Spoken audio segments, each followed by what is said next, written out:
Probably gonna sound a little worn out, only because I am. I'm a little under the weather at the moment right now, so if I sound a little quiet, I'll jack up the audio. So we continue with the electric hedgehogs doing things. Clearly, see Sonichu punching a guy, and it looks like he's indenting his face. But in actuality, it kind of sort of looks like he has a cat face inside of his actual face. And no, Punchy being the more active combatant of the electric hedgehogs, that makes total sense. Come on, Layla, we've got to quell these foes. Slaweel is making her big push, and we have to push back, says Punchy to Layla, clearly clueless as a chain cop. I think that's what the female Jerkops are called. Rocks up behind her to get a quick hit. Layla, behind you. And she calls down fucking lightning, goddamn. Not even Sonichu could do that shit. Oh my god, Punchy, are you hurt? I'm okay. Wow, good job. Thanks for nearly shocking me to death. Appreciate that. Power, intercept, and wait, what? Power? Okay, so we finally get our episode 20, Quick Defense. We finally get a fucking time code. Good job. Yeah, that sounded horrible, don't I? Roger, Punchy, in pursuit. He calls down his motorcycle. I think this is a transformer. I'm not sure. I mean, yeah, I think so. So we cut to Samola? What the fuck is she doing? Oh, it's supposed to mean she's digging up under the ground as the Jerkops approach, and the Jerkops and Jerkops are approaching their, obviously, why are they green? Like, is this like the Jungle Force or something like that? There's like different divisions of Jerkops and Jerkops in different locations, so there's like an Arctic Jerkop and Jerkop like division or some shit like that, and they have different vehicles. I'm not sure. I'm looking too deep into it. Obviously, it looks like she's dragging her bloody torso across the ground, and everyone's made that joke already. But like, seriously, the art art's so bad here that you can't really tell. And I know what Chris is trying to do, obviously, but like, there's better ways you could have portrayed this. Like, you could have like portrayed a mound of dirt right there in her torso instead of just making the ground look like mud. Or, you know, again, you can interpret it as something differently. I'm going to assume that these are the Jerkops and Jerkops who escaped from the cars. Were they all in cars? Did some of them just walk? Why are these guys here? Okay, I guess they did walk. Did they just appear here? I'm not sure. There's not much content. There's not much connotation to the reason why they're here. And since there's like, wow, like if you see in the other panels, basically this piled up all the cars. So I'm just gonna assume that some of them are dead, most likely.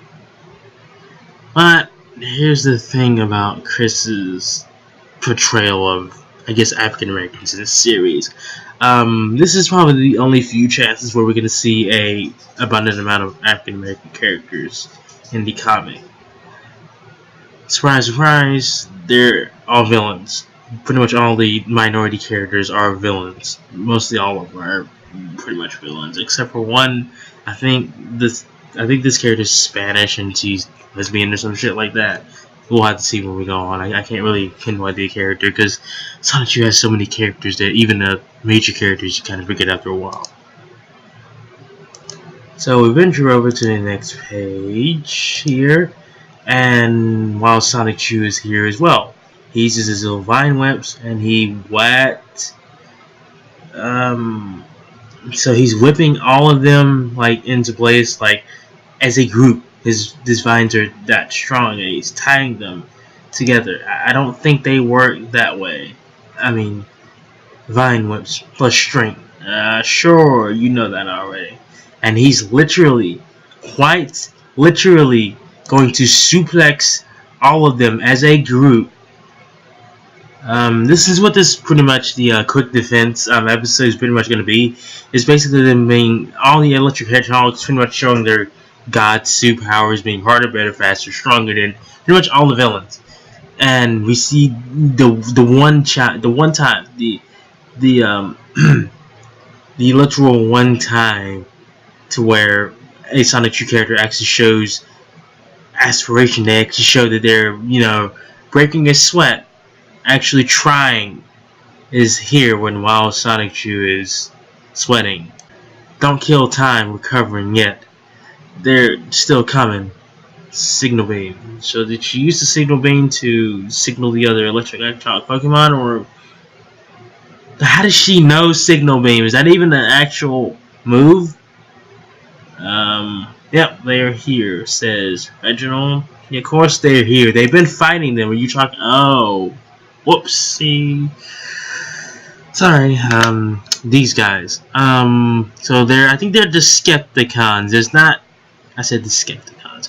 Decepticons. I'm not sure what the fuck these things are supposed to be. I think they're just random Transformers. I think they're supposed to be Decepticons, but it's not clear. Chris has this like very idiosyncratic view on how he puts things into his comic. He just kind of slams them into Sonichu without any rhyme or reason. You see, when you do things like this, you have to give a reason to them being there. Just having them in there just because you like them, that makes no sense. It's not gonna flow well with the story. Sonichu is supposed to be going back in time when you actually fucking cared about this thing. It's supposed to be your epic tale that you're trying to branch out to people. And yeah, you can have your silly little references to other things, but when you just throw random intellectual properties into another intellectual property, which Sonichu as an idea, it's just Pokemon and Sonic slammed together. There's nothing original about that. You could kind of sort of make a fan character out of that, but you can't make an actual intellectual property that you're going to sell to people. It's virtually impossible. Reginald does some things against this guy, and then he says batter up.